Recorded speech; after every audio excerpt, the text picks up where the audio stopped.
Y aquí ya estamos listos los dos, ambos, con el consentido, bueno, es mi consentido, Sí. y de ustedes también seguramente, a don Emilio. Sí. ¿De Con qué? eso es suficiente. No, a don Emilio Cárdenas, suavecito, El el Lord. Lord. ¿Y de qué vamos a hablar hoy? Pues mira, vamos a hablar de dos cosas. A ver, Una cosa sobre el poema quizá más importante escrito en México, y luego quizá un poquito de la farándula, caray, que por eso te conozco, mi reina, por la farándula. por la farandulera. Mira, tuve el privilegio de dirigir el Cervantino, Ajá. y en los 15 años, ¿no? Los 15 años del Cervantino. Sí. Y entonces dije, tengo que hacer algo muy importante. Y lo importante era poner en escena el poema más importante que se ha escrito en México en el siglo XX. Porque Sor Juana yo creo que escribió el más importante, ¿no? Pero en el siglo XX yo creo que es el poema más importante. Se llama Primero Sueño, de José Gorostiza. Es un poema que recomiendo a todos que tengan tiempo porque tiene 940 líneas, pero nunca se había puesto en escena. Y entonces organicé en el Cervantino una compañía cervantina con Garcini, Ah, ¿no? Y en un espacio especial de la universidad montamos Muerte sin fin, un poema excepcional, absolutamente incomprensible para la gente que no lo lea 3 o 4 veces.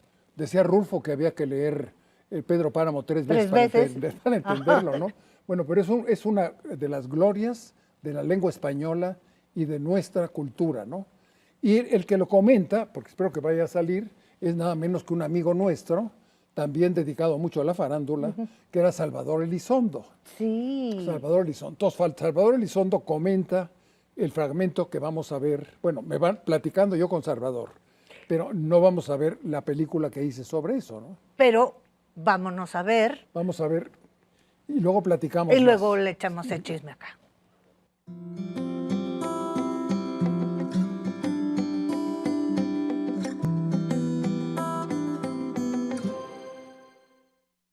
¿Qué significa Muerte sin fin dentro del contexto de la gran poesía mexicana del siglo XX? Bueno, yo no sé dentro de la gran poesía mexicana del siglo XX y sería muy aventurado afirmar algo en ese sentido. Lo que pasa es que Muerte sin fin se remonta a muchísimo más atrás en el orden de la poesía mexicana de lo que uno normalmente advierte. Yo, como soy profesor de esta materia justamente, más o menos ya me tengo trabajado bastante el proceso por el cual el Muerte sin fin no es un poema único, sino que viene de muy lejos. Encuentro que entre varios poemas mexicanos que tratan de obtener o de contener toda una concepción del mundo, el de Gorostiza es posiblemente el tercero o cuarto. Yo puedo citar antes que el de Gorostiza el enorme poema del mismo sistema de poesía que el de Gorostiza de Sor Juana Inés de la Cruz, el Primero Sueño, que también contiene en sí mismo toda una concepción del mundo. Son poemas filosóficos, eminentemente filosóficos. Después hay otro poema de un poeta considerado generalmente menor, pero que a mí me parece que es muy importante, porque en él está contenida toda esta teoría del positivismo que fue tan importante, sobre todo para la formación de Valéry, que es uno de los antecedentes inmediatos de Gorostiza, que es Manuel Acuña en su poema Ante un cadáver, en que también se describe todo el ciclo de transformación de la materia y de la vida a través de ese orden cíclico. En el siglo XX, propiamente hablando, encuentro varios antecedentes y algunas secuelas. Antecedentes de intento de poema filosófico. Los hay al final de la vida de González Martínez, pero esos ya son posteriores a la Muerte sin fin.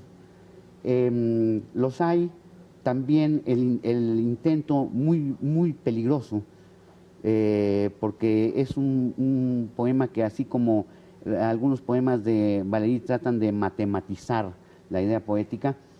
Aquí se trata de introducir en la poesía nociones de química y de alquimia. Es el poema metalúrgico de Jorge Cuesta, Canto a un dios mineral, en que también se trata ese tema de la transformación de las cosas, de los minerales y de las sustancias químicas cuando se mezclan. Hay algunos intentos como el Estudio en Cristal de González Rojo y el Narciso de González Rojo, que también tratan de incorporar a la poesía ideas de orden estrictamente filosófico. Y naturalmente, después de Gorostiza, hay poemas como los de Octavio Paz, el Piedra de Sol y Blanco, en que también se retoma esta idea de la transformación cíclica de la naturaleza. A ese respecto, sí quisiera acotar algo a lo que dijo Emilio Cárdenas, en el sentido de que se considera en algunos sectores que Gorostiza es un poema tabasqueño. Yo me he ocupado muchísimo tiempo al enseñar esta materia en establecer una de las grandes diferencias que uno percibe de inmediato en la apreciación de la poesía mexicana, que es la tajante diferencia entre la poesía de la costa y la poesía del altiplano. A mí me parece y tengo entendido que Gorostiza es de Aguascalientes, y cosa que se refleja muy claramente, mucho más claramente que el paisaje tropical, sobre todo en el poema Muerte sin fin. Nace en Tabasco y vive su infancia en Aguascalientes. Por eso, pero eso de que sea tabasqueño, no creo que el paisaje de Tabasco haya influido en este poema, porque es un paisaje característicamente del altiplano. Sí es lo que hay de paisaje, pero el paisaje es metafísico. Es metafísico, porque es, no metafísico, pero es de esos atlas de clasificación franceses que abundan. Además, en el contexto ya de su generación, su proximidad a los contemporáneos lo vuelve más bien un poeta, como todos ellos, de orden cosmopolita, sobre todo por la influencia que a él había tenido de sus viajes como diplomático y de su cultura normal, que era la que prevalecía en México, muy cercana a Francia, y él se aproximó por su cuenta a la cultura inglesa. Quizá en estas referencias que haces a las aproximaciones de Gorostiza a otras literaturas, valdría la pena de señalar, no como antecedente mexicano, pero como antecedente de poesía contemporánea, el Cementerio Marino de Paul Valéry y los 4 cuartetos y el Sí, Tierra Baldía. Desde luego, yo la última vez que oí el poema, reconocí una influencia que no había reconocido antes, la de los 4 cuartetos. De Eliot. De Eliot, muy, muy claramente. Y la del Cementerio Marino, en tanto que es el poema paradigmático filosófico de nuestro tiempo. Pues mira, esto es bastante metafísico y complejo. Un poquito. Pero el tiempo brevísimo que tenemos, no quiero desperdiciarlo en poesía grandiosa, sino en las razones de nuestra amistad. Porque la que llevaba el poema era nada menos que Ofelia Guilmain. Doña Ofelia. Doña Ofelia Guilmain, papá de...